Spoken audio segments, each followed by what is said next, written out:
All right, we're really far away today because I was trying to figure out how to get the best angles here. I mean, come on, look at this. We're in diapers today. Anyway, oh, and our guest star is gonna hang out right in the middle of the video. Anyway, I had some questions about people asking about how to encourage reciprocal movement of the legs and some crawling and all of that stuff. And I'm gonna do my best to answer it. This is a tough one and it completely depends on the child. So a lot of times I end up playing around with this, and he's a little too young, but he is showing some interest in wanting to move forward. And again, like I said, he does not really lock into extension like I was talking about some kids yesterday. But one of the things that I will do, especially if there's something that they're really interested in, now this would be better if he was going towards the cat because he wants to go to the cat a lot. But when they're laying like this, I might help them bring one leg up and kind of just stabilize it a little bit on the ground.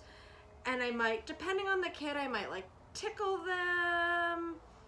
I might just help them move forward some while I'm stabilizing at the knee. I might also get, oh, excuse me, bud. I might also get where I help them bend the knee and kind of plant that big toe. I'm not sure if you can see it, but just kind of that big toe in extension. Let's see if I move closer here since I have a helper. So kind of come up and get that big toe a little bit in extension and see how he just kind of pushed in. He started to push. So again, I'm really going into the flexion. I'm not forcing anything. And I have that big toe under, and I might give a little, ooh. I'm gonna go get it. And again, like he's not really ready to start. So I might, but it depends on what my purpose is. So for that, you know, this I'm trying to show, get them into one side into flexion, and maybe either have them do some pushing with that one side, or then get the other side up to show one leg at a time. If I am trying to teach a child the concept of, oh, look, I can move on my belly and get to the toy that I want,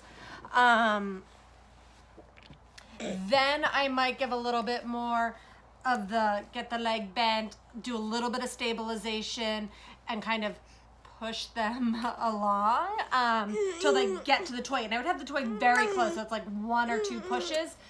But again, like I said, this depends on the individual child and what I'm trying to show them.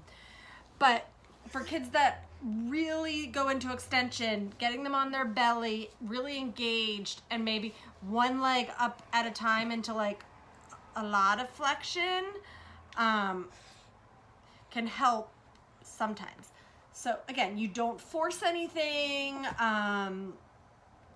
Not, you know, I'm not trying to like, if he's really in, I'm not like forcing his knee bent or his hip bent. I'm just trying to like guide him into that. And so sometimes, you know, it's a matter of like a little bit of wiggling and jiggling, and I'm sorry, he does not do it. So I have a hard time really just showing you. But let me know if that answered some questions for people. I'm sure it's going to raise even more questions for other people. Let me know. I'm happy to try to answer them. All right, thanks. Say bye. Look. Oh, you're going to talk and you're going to say goodbye? Look, can you say goodbye to everybody? Look. Say bye.